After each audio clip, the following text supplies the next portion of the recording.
Hello, this is Tony Nicholls from Great Ideaz, and in this video I'm going to walk you through another end-to-end example of using the User Experience Creator in trellispark. The purpose of the functionality I want to add today is I need to be able to act as a release manager in the Great Ideaz portal to be able to upload trellispark releases so that you can download them. So let's see how I would add that functionality. So I've gone to my client Great Ideaz functionality, and I'm going to start by adding a new role. So I'm going to add a new role called a release manager.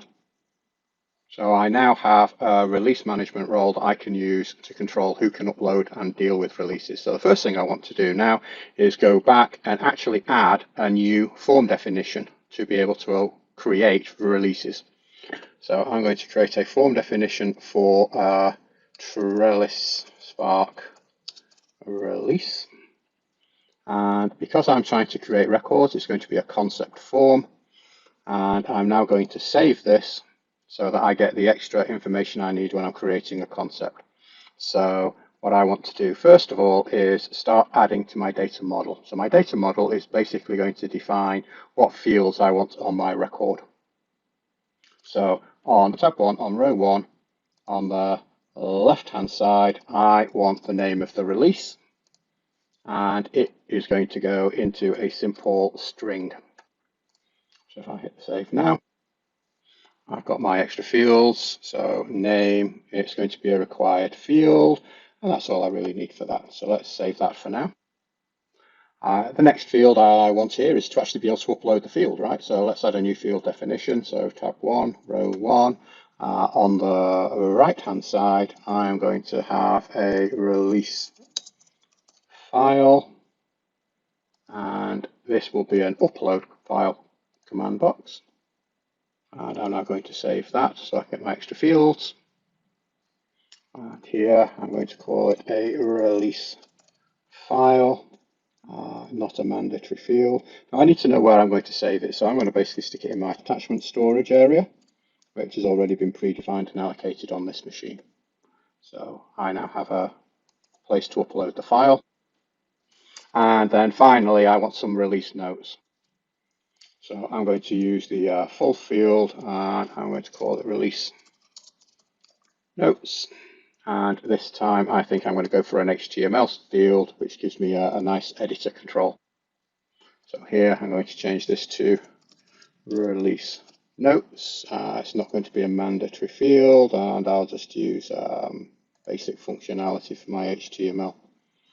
Okay, so I've now got my trellispark release as a concept. It's going to have 3 fields: the name, the file that I want to upload, and the release notes as an HTML string.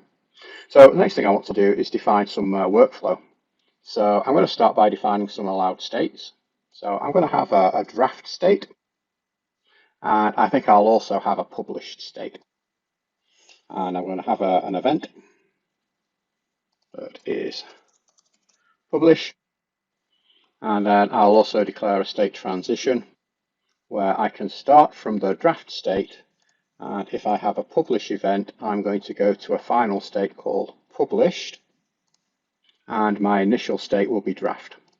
So this allows my release manager to be able to create a draft release that will not be visible to customers, and then after they finish the release notes and uploading the file and everything is fine, that they're going to have an event called published, and they can then publish that change. Okay, so that's nice.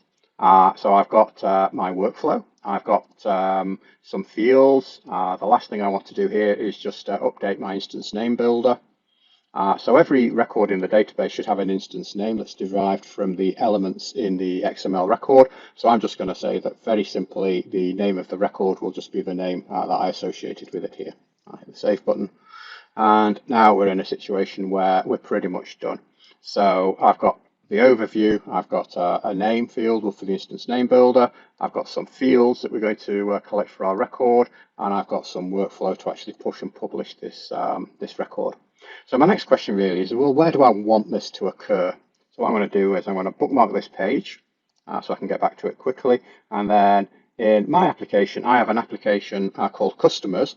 And part of my Customers application, what I want to do is I'm going to add a new tab for releases. So I'm going to create a new tab here. I'm going to call it releases. It's going to be called tab number 20. So I've got a new tab, and the last thing I need to do here is add the child list to my new tab so that I can actually create releases. So on tab 20, which is the tab I've just created, on row 1, I'm just going to stick it in the left-hand side for now. I'm going to create trellispark releases, and I'm going to make this a child list. So again, I'm just going to hit the save so I get my extra fields. So what sort of thing am I trying to create? Well, I'm looking to create some Great Ideaz trellispark releases. That would be what I want to do there. And then I'm going to hit the done button here. Okay, now whenever we create something new, like a new field or a new change to the user experience, it's always a good idea just to make a quick call here to clear the application state so we can see what this thing looks like just straight out of the box. So I'm going to go to my customers application now. And I can see that I've got a new tab here called Releases, so this is looking good so far. Wow, I've got my trellispark releases and the capability to add a new release. So this is looking really good. So I'm going to create release 1. I can put here some notes, and I can save it and done. So as you can see, very, very quickly, and we've added a capability to add new releases. Now this release is in the draft mode. One of the things that we wanted to do was to be able to publish it. So you can see I already have my publish event here. So if I go through the publish cycle, you can see that this release has now gone into the publish state. So already, a couple of minutes into the demonstration, we've already got some great functionality here in terms of being able to do particular things. Okay, so now then, I created a role, if you remember earlier, because I want to be able to do some more cool stuff with this. So one thing, for example, for a release manager, maybe I want my release manager to be able to publish the releases, but not anybody else. So let's go and see how we might do that. So if I go back to my trellispark release form definition, and I've got a state transition down here, one thing I might want to do is restrict it so that only the release manager has this capability. Okay, so what I've done is I've just restricted this so that only the release manager is actually allowed to publish a release. So I'm going to go back to my customers now, and I'm going to add trellispark release. I'm going to create release 2 and save that. And now if I look here, I don't have publish anymore. Oh no, what's gone wrong? Well, I created a release manager role, but I didn't assign it to this particular user. So essentially, if your user doesn't have the role, you can't execute the event. Right? Makes sense. Okay, so this is good. So I now have a situation where I have a conditional event. I wonder what else I can do with this release manager role. So one thing maybe that I want to be able to do is say, well, it was okay, to go in here and enable me to create releases. Maybe I don't even want them to do that, right? So let's have a look at what we can do there. So I can go back to my trellispark release, and I can go to the form permissions, and I can add a new form permission. And I can say that the permission is if it's in the draft state, then save is allowed and delete is not allowed. Save is allowed and delete is allowed. Okay, so it's in the draft state. We can save and delete the records. Now I can create a higher level form position.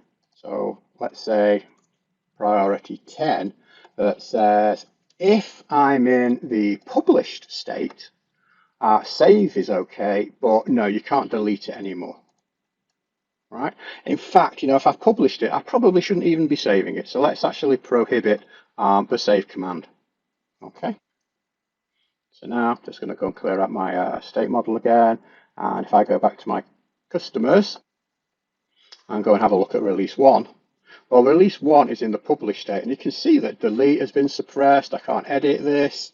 I can't save changes. Okay, let's lock that down pretty tight, right? Okay, so we've added a form permission that says that in the draft mode, we can edit them, and in the publish mode, we can't. So let's test this out. So if I go to release 1 is in the publish mode, and you can see that delete has been disabled, the save has been disabled, and all of these controls have gone into a read-only state. Now let's see whether release 2 is working correctly, because in release 2, in the draft mode, we said that we can still delete and we can still make changes and save changes, right? So I can make a change here, and I can go and see that I've got save and undo. I can hit the save button, and we can see that this change has now been saved to release 2. And I still don't have publish because I don't have the release manager role. So let's give me the release manager role and see whether or not this new functionality magically becomes available. So I'm going to go to my user account. I'm going to go to the roles. I'm going to go and have a look for the release manager role. I'm going to give myself release manager. Excellent. So now I have release manager. If I go to change and have a look, I now have publish. Excellent. So you can see that using roles enables us to tweak the functionality. I can also use roles to enable and suppress delete and save functionality. I can use state to delete and suppress functionality and changes. So there's all sorts of really cool things that we can do just in terms of creating records and who can create records and under what states can we delete and add records and change records. So just straight out of the box, the UX Creator doing absolutely nothing at all gives you a ton of functionality to be able to create a custom user experience. To learn more about Great Ideaz products and solutions, visit greatideaz.com. That's Great Ideaz with a Z.com. Thanks.